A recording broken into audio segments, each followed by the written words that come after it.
As soon as you walk through the door, walk through the main gate into the Festival of History at Lanark, it's like walking into the pages of a history book, but you're not reading that history book, you're actually experiencing it firsthand. On site today we have around about 500 specialist reenactors coming from around about 20 countries, coming from places as diverse as Italy, Denmark, across Britain, right away to Lithuania, Czech Republic, Slovakia, Germany, France, and also we have people coming from as far away as Israel, China, Thailand, right around the world who are coming as visitors. We're part of the Glasgow Vikings, which is part of the Vikings, which is a UK society.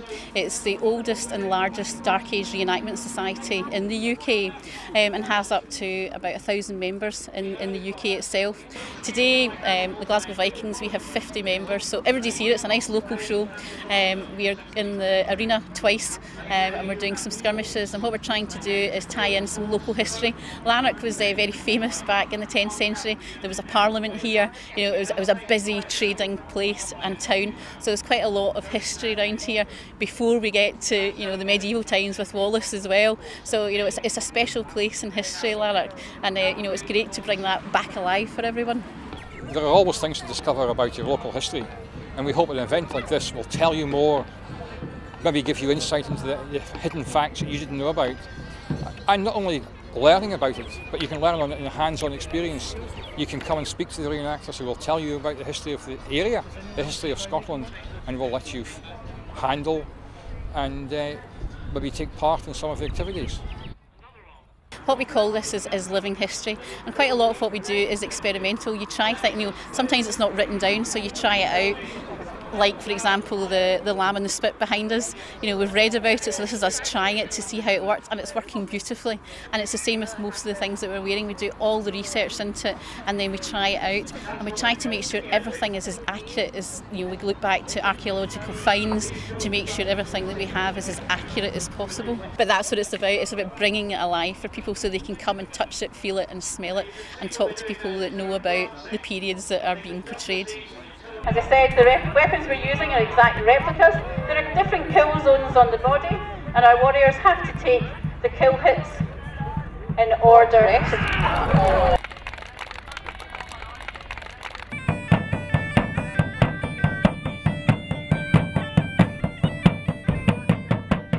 We all play as near as we can authentic instruments, and we play quite a number of medieval fairs, and it's just an absolute pleasure to come out, and it's almost like going to the most fantastic fancy dress party, and you're here with hundreds of other people all dressed the same as you and entertaining people.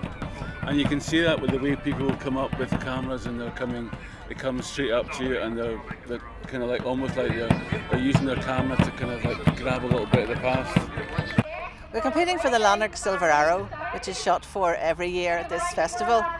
It's a long arrow, and you get an arrowhead made of solid silver as a prize. There's also an archery demonstration here by the Carrick Free Company, and we try to show medieval archery. In order to be a good archer, you have to practice, and in the medieval period you had to start practicing at the age of 6, and you would train for 10 years. You had to shoot every Sunday. We've had a great response from the public to the archery today. Obviously the weather helps people come out in the good weather, but people stand and watch us for quite a long time. Our demonstration takes about 20 minutes, and we go through the history of why archers from Ireland would be here fighting in the Scottish Wars of Independence, which side we were on, which sometimes surprises people, and we also shoot in the battle later on. We're here representing the period of the English Civil War in Scotland, the time of the Covenanting armies. Quite a lot of people died during the Civil War.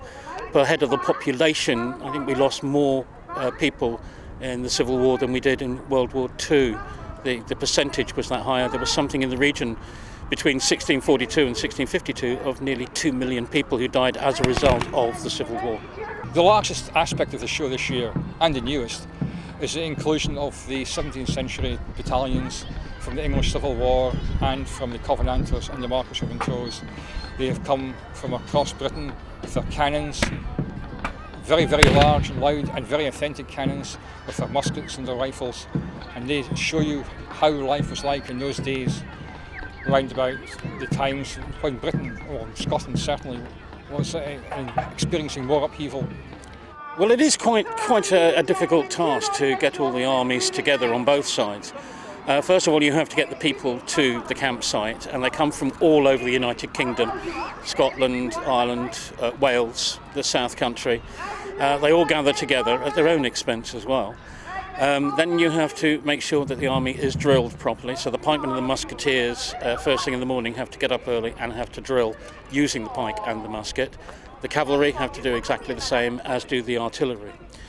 And then eventually you have to go on the field, and months beforehand, of course, somebody, normally myself, writes a script for a battle. And then that is presented to the commanders of the two armies, the Roundhead Association and the King's Army. And it's decided what format that battle will take. And then we actually have to go onto the field, work out if it's practical or not. And then the day comes and I climb into my commentary box and they climb onto the field and off we go. For the ones who were spared. Oh dear. And hopefully at the end of it all, the audience will have been educated and entertained, and they'll get a big round of applause. The other new aspect to this festival in 2009 is the inclusion of World War II. A small World War II section showing what it was like for the people on the home front. This is into more recent history. So many of the visitors here today can probably remember ration cars, gas masks, and many of the other things which are on display. I come here every year to the Medieval Festival, and I think that this year they've really excelled themselves. There's such a range of periods of history here on display, and every year when you come here there's something new. This year I think just behind us we've got the Second World War tent, which really is very interesting from my own point of view because I can just about remember it.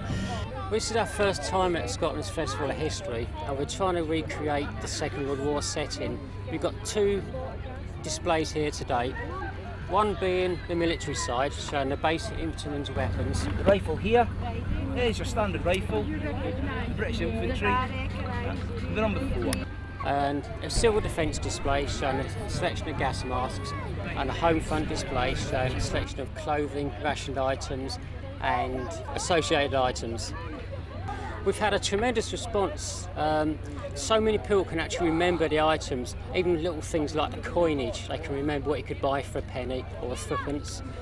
A lot of people can remember the clothing system, the ration clothing coupons, even down to things like the enamel ware and the bakelite items, which we still use in our house today, because our house is basically as it would have been in the 40s.